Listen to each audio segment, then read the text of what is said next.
Are you tired of a cluttered automation list in Smartsheet? Learn how to delete any workflow in under 60 seconds. I'll walk you through the exact steps, from finding your sheet to confirming the deletion. Let's get started.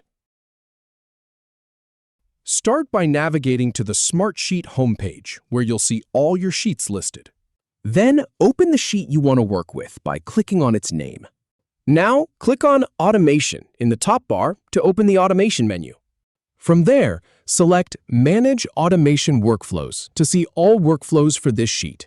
Hover over the workflow you want to delete and click the three dots that appear. In the menu that pops up, click Delete. A confirmation dialog will appear. Click Delete again to confirm and remove the workflow. If you have any feedback or if any info is inaccurate, please leave a comment below.